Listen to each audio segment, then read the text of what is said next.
हिमालय की ऊंचाइयों में जहां बर्फ से ढकी चोटियां आसमान को छूती हैं, वहां उत्तराखंड है। ये खूबसूरत जगह सिर्फ पहाड़ों और नदियों से कहीं ज्यादा है।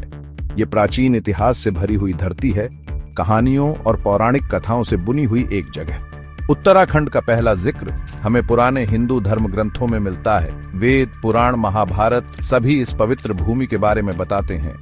ये देवी देवताओं, ऋषियों और योद्धाओं की कहानियां सुनाते हैं जो इन्हीं पहाड़ियों और घाटियों में घूमा करते थे। यहाँ की हवा आध्यात्मिक ऊर्जा से भरी है। तीर्थयात्री सदियों से यहाँ बद्रीनाथ, केदारनाथ, गंगोत्री और यमुनोत्री जैसे पवित्र स्थानों पर आशीर्वाद लेने आते रहे हैं। गौमुख ग्लेशियर से निकलने वाली गंगा सिर्फ एक नदी नहीं है, ये भारत की जीवन रेखा है, पवित्रता और मोक्ष का प्रतीक। उत्तराखंड का इतिहास सिर्फ पुराने ग्रंथों में ही नहीं है, ये जमीन पर भी दिखता है। प्राचीन मंदिर और धार्मिक स्थल पहाड़ियों पर बने हुए हैं, उनके पुराने पत्थर बीते जमाने की कहानियां सुनाते हैं। जंगल लोक कथाओं से भरे हैं, हर पत्थर और पेड़ में पीढ़ी दर पीढ़ी चली आ रही कहानियां हैं। उत्तराखंड का अतीत एक जीवंत उपस्थिति है जो आपके हर कदम, हर सांस में महसूस होती है। उत्तराखंड को अपने लंबे इतिहास में कई नामों से जाना जाता है। हर नाम उसकी पहचान के एक अलग पहलू, उसके चरित्र के एक अलग रूप को दर्शाता है। प्राचीन ग्रंथों में इसे अक्सर केदारखंड कहा जाता है, भगवान शिव की भूमि। ये नाम इस क्षेत्र के गहरे आध्यात्मिक महत्व, ईश्वर से उसके संबंध को दर्शाता है। एक और प्राचीन नाम है मानसखंड, जिसका अर्थ है मन द्वारा चाही गई भूमि। ये नाम इस क्षेत्र की मनमोहक सुंदरता, मंत्रमुग्ध करने की उसकी शक्ति को दर्शाता है। कुषाण साम्राज्य के शासनकाल के दौरान इस क्षेत्र को कार्तिकेयपुर के नाम से जाना जाता था, जो उनके प्रभाव को दर्शाता है। बाद में कत्यूरी राजवंश के दौरान इसे कुर्मांचल के नाम से जाना जाने लगा। ये नाम कछुए के लिए संस्कृत शब्द से लिया गया है। कहानी है कि समुद्र मंथन के दौरान भगवान विष्णु ने पृथ्वी को सहारा देने के लिए कछुए का रूप धारण किया था, इसलिए ये नाम इस क्षेत्र के एक पवित्र और स्थिर भूमि, ब्रह्मांड के एक आधार स्तंभ के रूप में महत्व को दर्शाता है। ये प्राचीन नाम केवल ऐतिहासिक जिज्ञासाएं नहीं है, ये इस भूमि की स्थायी शक्ति, सहस्राब्दियों से विस्मय और श्रद्धा को प्रेरित करने की उसकी क्षमता की याद दिलाते हैं। सदियों से उत्तराखंड ने कई राजवंशों और साम्राज्यों का उत्थान और पतन देखा है। हर एक ने इस धरती पर अपनी छाप छोड़ी है, इस क्षेत्र के समृद्ध इतिहास में अपना अध्याय जोड़ा है।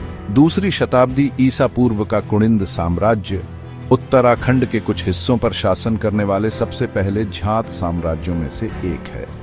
वे अपने विशिष्ट सिक्कों और अन्य प्राचीन भारतीय राज्यों के साथ अपने व्यापारिक संबंधों के लिए जाने जाते थे। बाद में कत्यूरी राजवंश एक शक्तिशाली शक्ति के रूप में उभरा, जिसने उत्तराखंड के अधिकांश हिस्से को अपने शासन में एकजुट किया।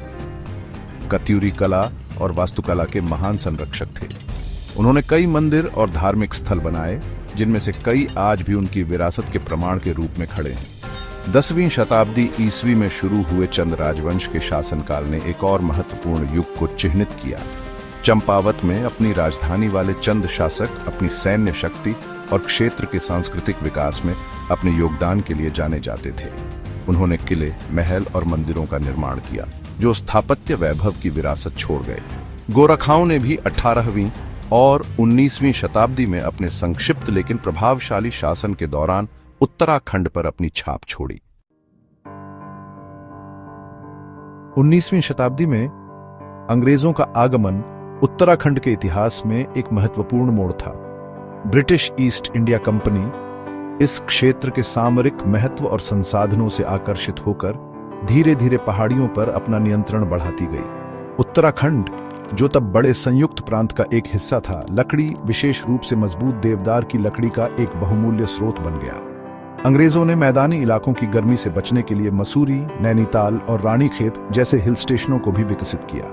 हालांकि ब्रिटिश शासन बिना चुनौतियों के नहीं था। उत्तराखंड के लोग, जो जमकर स्वतंत्र थे और अपनी भूमि से गहराई से जुड़े हुए थे, उन्होंने ब्रिटिश नीतियों का विरोध किया, जिन्हें वे शोषणकारी मानते थे। ये प्रतिरोध 1857 के कुमाऊं विद्रोह में जाकर खत्म हुआ, जो स्वतंत्रता के लिए भारतीय संघर्ष का एक महत्वपूर्ण अध्याय था। हालांकि अंततः इसे दबा दिया गया, लेकिन विद्रोह ने उत्तराखंड के लोगों के साहस और दृढ़ संकल्प को प्रदर्शित किया। इसने स्वशासन के लिए भविष्य के आंदोलनों की नींव भी रखी। 1947 में भारत की आजादी से पहले के दशकों में अपने लोगों की अनोखी पहचान और आकांक्षाओं को दर्शाने वाले एक अलग पहाड़ी राज्य के सपने ने गति पकड़ी। आजादी के बाद उत्तराखंड उत्तर प्रदेश का हिस्सा बना रहा। हालांकि विकास, पहचान और प्रतिनिधित्व को लेकर चिंताओं के कारण एक अलग राज्य की मांग ने जोर पकड़ा। उत्तराखंड राज्य आंदोलन ने 1990 के दशक में महत्वपूर्ण गति प्राप्त की। इसमें शांतिपूर्ण विरोध, राजनीतिक लामबंदी और सामूहिक पहचान की एक मजबूत भावना देखी गई।